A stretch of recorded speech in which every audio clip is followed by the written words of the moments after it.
One of the most interesting things I saw, though, actually, I wonder if I can find this clip right here. Look at this. Okay, this was fascinating to me. Okay, listen to his response. Okay, here it is. Look, I mean, the fundamental logic of this deal, bringing more competition and more opportunity for publishers and gamers, still holds. So as far as I'm concerned, we keep going. We wait for what the European Union decides.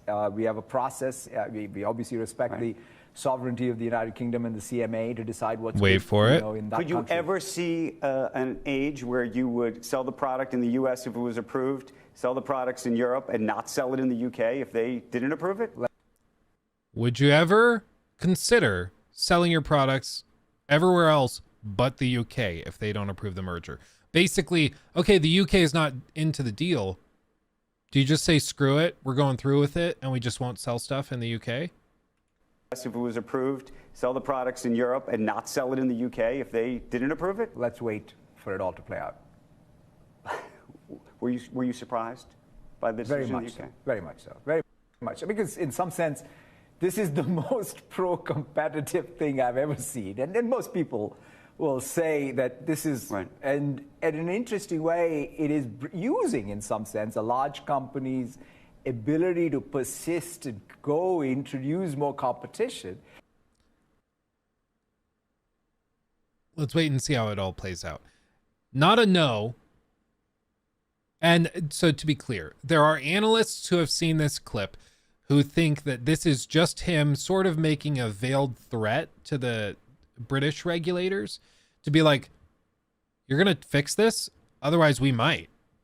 And if Microsoft is willing to start ignoring the UK in some facets of the business, then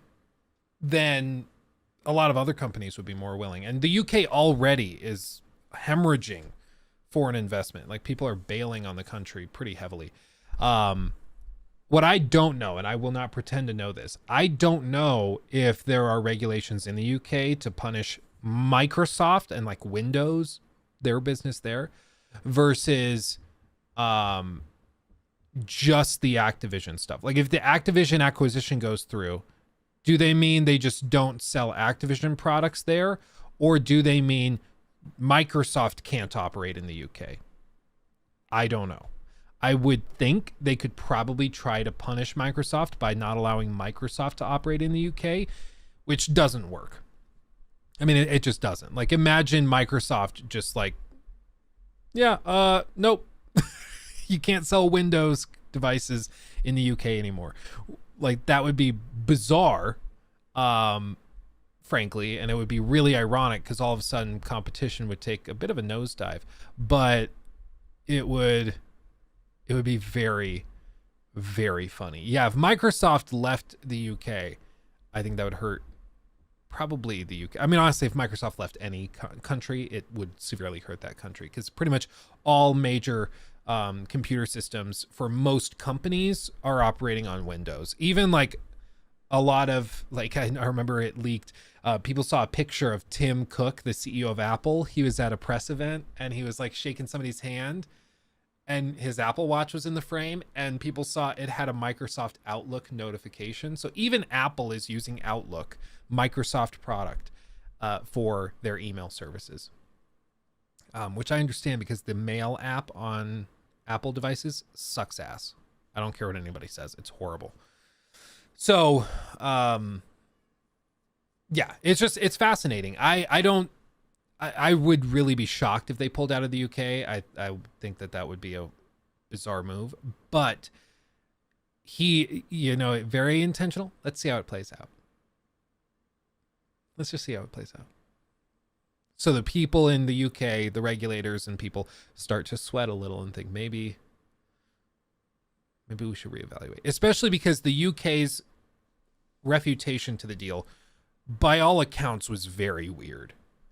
Very weird. This guy runs a $2 trillion company. This guy has more control over the economy and the state of world economics than probably anybody you know the name of. Okay? This guy is a mover and shaker and is a freaking giga genius. Okay? He just is. So he knows what he's doing. And when he says, like, yeah, this is the real Lex Luthor right here.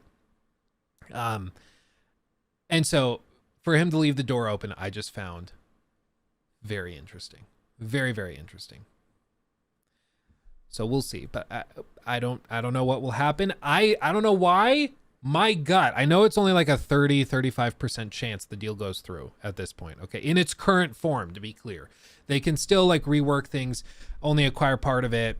You know, they can shift things around, but there's something in my gut that just says this guy's got a couple aces up his sleeve and they're going to find a way to make it happen. You don't walk out and offer to spend $69 billion buying a company and then just like casually shrug it off like, oh well. The grin says it all. Yeah, I think it does. I think he's got some stuff going on in the background. Yeah, Illuminati. No, it's Nadeliati. Oh man.